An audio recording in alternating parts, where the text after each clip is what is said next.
हमारे साथ में हैं भारतीय शिक्षण मंडल के अखिल भारतीय राष्ट्रीय महामंत्री डॉक्टर उमाशंकर पचौरी जी। हम पूछते हैं कि इस महाकुंभ के पीछे उद्देश्य क्या है, आखिर इसकी तैयारियों को लेकर कितना उनको संघर्ष करना पड़ा और ये 3 दिन के मंथन के बाद में जो वो अमृत निकलेगा उसका क्रियान्वयन शिक्षा के क्षेत्र की जगत में कैसे करेंगे। सर, आपका बहुत बहुत स्वागत है। धन्यवाद अंकित जी। सर, ये जो 3 दिन का राष्ट्रीय महाकुंभ है, ये भारतीय शिक्षण मंडल की इस पूरे योजना के प्रति इसकी क्या योजना है, क्या उद्देश्य क्या है आप लोगों का? भारतीय शिक्षण मंडल तो 1969 से शिक्षण में भारतीयता लाने के लिए काम करने वाला संगठन है। लगातार भारतीय मनीषी ये कहते रहे हैं कि 1835 में जो शिक्षा पद्धति लागू हुई, मैकाले की शिक्षा पद्धति, उसने इस देश का विनाश कर दिया। स्वतंत्र भारत के होने के बाद भी उसमें बहुत परिवर्तन नहीं हुआ। यत्र तत्र परिवर्तन के साथ कमोबेश वही पद्धति लागू होती रही। ऐसी स्थिति में ये अवसर आया है तो भारतीय शिक्षण मंडल ने निरंतर काम किया, सतत काम किया। मंत्रालय का नाम मानव संसाधन विकास मंत्रालय से बदल के शिक्षा मंत्रालय किया जाना चाहिए। तो ये केवल राष्ट्रीय शिक्षा नीति के क्रियान्वयन के लिए किया जाने वाला कार्यक्रम नहीं है। ये तो जैसे हमारे यहाँ कुंभ की परंपरा थी, सतत ऋषि मुनि आते थे, एकत्रित चिंतन करते थे, मनन करते थे और समयानुकूल, युगानुकूल, देशानुकूल चिंतन करके समाज को आगे बढ़ाने का काम करते थे। ठीक इसी तरह भारतीय शिक्षण मंडल ने ये आयोजन किया है जिसमें शिक्षा जगत के पूरे देश के मनीषी अपने अपने क्षेत्र के विजनरी एक साथ आएँ, अपने अपने विचारों का पारस्परिक आदान प्रदान करें, एक दूसरे को समझें और उसके माध्यम से इस देश के लिए कुछ ऐसा मंथन के पश्चात अमृत निकालें कि भारत का कायाकल्प हो सके। यह इस कार्यक्रम का, जिसको नाम हमने दिया सार्थक एडुविजन 2021, मूल प्रयोजन इस कार्यक्रम का शिक्षा जगत के लोगों को एक साथ बिठाना है। सर, जब कल शुभारंभ का अवसर था तो माननीय मुख्यमंत्री जी ने भी आत्मनिर्भर भारत पर जोर दिया। उन्होंने मध्य प्रदेश को भी आत्मनिर्भर बनाने की दिशा पर जोर दिया। भारतीय शिक्षण मंडल लगातार इस दिशा पे काम कर रहा है कि शिक्षा के क्षेत्र में जो कॉलेज हैं वो खुद में आत्मनिर्भर बने। आपका क्या कहना है? अगर हम शिक्षण की भारतीय पद्धति को ठीक से समझेंगे तो प्रत्येक संस्थान आत्मनिर्भर था। यही पद्धति बार बार कही जा रही है। युग की मांग है, समय की मांग है। स्वाभाविक रूप से प्रत्येक को आत्मनिर्भर होना है। स्वायत्तता दी जाएगी, अपने संसाधन भी जुटाने पड़ सकते हैं। अभी एकदम से वो चीज़ें नहीं हो सकती तो सरकार को मदद भी करनी ही पड़ेगी, करनी भी चाहिए। लेकिन धीरे धीरे आत्मनिर्भरता की ओर स्वयं संस्थान जब बढ़ता है तब वही आत्मनिर्भर नागरिकों का निर्माण करने में सक्षम भी होता है। सर, माखनलाल चतुर्वेदी राष्ट्रीय पत्रकारिता एवं संचार विश्वविद्यालय ने राष्ट्रीय शिक्षा नीति को लेकर एक कार्यशाला आयोजित की, उसमें आप भी साक्षी थे। अब ये राष्ट्रीय शिक्षा नीति पूरे मध्य प्रदेश में लागू हो, इसके लिए हमें किन किन बातों का ध्यान रखना है और किन किन योजनाओं पर काम हो रहा है?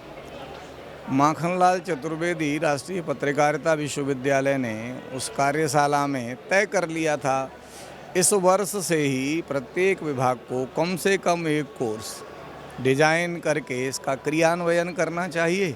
यदि ये संकल्प प्रदेश के सारे विश्वविद्यालय कर लें तो शिक्षा नीति को क्रियान्वित होने में बहुत देर नहीं लगेगी, क्योंकि क्रियान्वयन का सीधा संबंध शिक्षकों के हाथ में है। कोई और क्रियान्वित नहीं कर सकता। सरकार के बूते की बात नहीं है। शिक्षक चाहे तो क्रियान्वित होगी, शिक्षक नहीं चाहेगा तो नीतियाँ चाहे जितनी आई हैं, गई हैं, बनी हैं, बिगड़ी हैं, स्थितियाँ जस की तस रही हैं।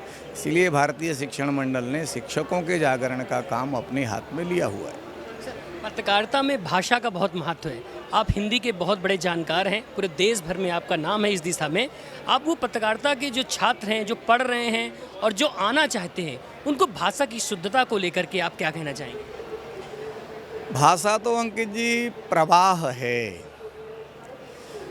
भावाभिव्यक्ति का माध्यम है। हमारे विचार एक दूसरे के साथ किस प्रकार प्रवाहित हों, क्योंकि वो एक निश्चित समूह के बीच चलने वाला वार्तालाप है। परंतु वही भाषा केवल मनुष्य को बाकी प्राणियों से पृथक करती है। तो हमारा भाव जिस ढंग से अभिव्यक्त होना चाहिए, भाषा में शुद्धता हो, शुद्धता के नाम पर अत्यंत कठिन शब्दों के प्रयोग की वकालत कभी किसी ने नहीं की। इसलिए समय के अनुरूप ये सारी की सारी शुद्धताएं और चीज़ें ठीक होनी चाहिए, पर पत्रकार ऐसा हो जिसकी बात के दो अर्थ कम से कम न निकले, भाषा द्विअर्थी न हो। ड्राफ्टिंग वही श्रेष्ठ मानी जाती है जिसमें हम जो कहना चाहते हैं वही सामने वाला उसे ग्रहण कर पाए। पत्रकार की भाषा जब इस प्रकार की होती है, विषयानुकूल होती है, क्योंकि अगर कला की प्रस्तुति कर रहा है व्यक्ति और उसकी भाषा अगर बाकी किसी तरह से होगी, विज्ञान वाली होगी, तो संभव नहीं होगा। विज्ञान की प्रस्तुति के लिए अलग प्रकार की भाषा चाहिए, कला की प्रस्तुति के लिए अलग प्रकार की भाषा चाहिए। इसलिए जैसा विषय है, जिस प्रकार का भाव है हमारा, तदनुरूप भाषा का प्रयोग पत्रकारिता के विद्यार्थियों के लिए बहुत मायने रखता है, क्योंकि वहाँ से लोग अपने जीवन में अपनाई जाने वाली भाषा का अनुकरण करते हैं। सर, माखनलाल चतुर्वेदी राष्ट्रीय पत्रकारिता एवं संचार विश्वविद्यालय अपने नए सत्र से नए परिसर में जा रहा है। सर, आप हमारे विश्वविद्यालय परिवार को और छात्रों को और कुछ जो नए छात्र एडमिशन लेना चाहते हैं उनको क्या संदेश देना चाहेंगे? इस वर्ष सौभाग्य से उस रचना का 100वां वर्ष है, शताब्दी वर्ष है, जिसने इस देश में लोगों के जीवन को गढ़ने में बहुत महत्वपूर्ण भूमिका निभाई है।